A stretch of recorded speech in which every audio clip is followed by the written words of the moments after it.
Let me talk about the deficit and the debt. These are alarming numbers. You said they are. Let's look at the deficit since Inauguration Day.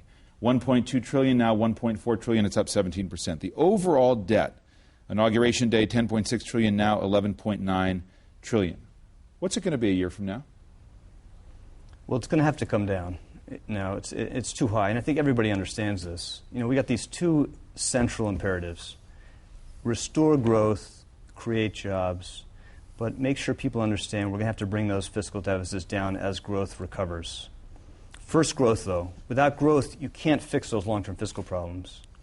But you're not going to have a recovery that's going to be strong enough unless people are confident we're going to have the will to go back to living within our means. How do you bring it down, though? Do taxes have to go up? Well, we're going to have to do. We're going to have to make some hard choices. But we're not really at the point yet, David, where we're going to know what's going to be the best path forward.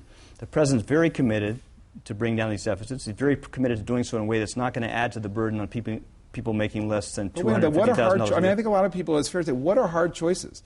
I mean, what hard choices have been made so far? Are you going to raise taxes? We're going to have to bring our resources and our expenditures more into balance. So it's possible. Well, again, the President's committed to make sure we get this economy back on track. We're bringing down those deficits over time. And to do so, you talked about hard choices. So why can't you give a straight answer to whether taxes have to come up when you have a deficit this big? Because, David, right now we're focused on getting growth back on track.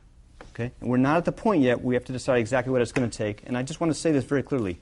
He was committed in that campaign he said in the campaign, and he is committed to make sure we do this in a way that is not going to add to the burden on people making less than $250,000 a year. Now, it's going to be hard to do that, but he's committed to doing that, and we can do that.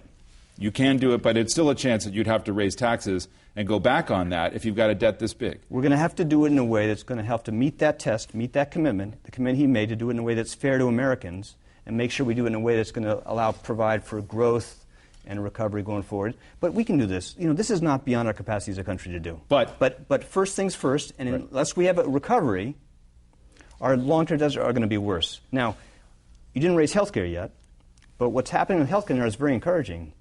Because if you look at what independent analysts say now, if you look at these bills moving their way through Congress, they will make a substantial difference in reducing the rate of growth in health care costs over the long term, and they will help bring down those long-term deficits. But there is going to be a heavy burden on the middle class through health care, by taxes going up, by premiums going up, that will affect the middle class. I don't think that's the way to look at it. Our health care system today imposes enormous burdens, not just on businesses, but on families.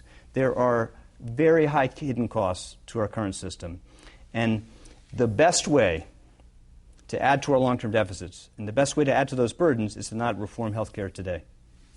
But it doesn't answer the question about premiums going up with an individual mandate and taxes going up on so-called Cadillac plans and other parts of this bill as they're moving the way through the process that would increase taxes. Again, I don't think that's the right way to think about it. I think you have to look at the entire system today and the cost that presents. And if you why isn't that the right way to look at it if that's the reality of what the legislation would do? No, but how else should it be looked at? Yes, there are ballooning costs with the existing system, but the remedy still includes tax hikes, does it not? No, what the bills moving through Congress do, and these are very important, they expand coverage, they will make care more affordable, and they will reduce the rate of growth in health care costs.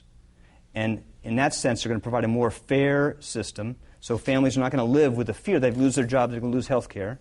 They're going to be denied health care coverage, and they're going to be able to afford a basic package of care that's going to make sure they can provide for their families.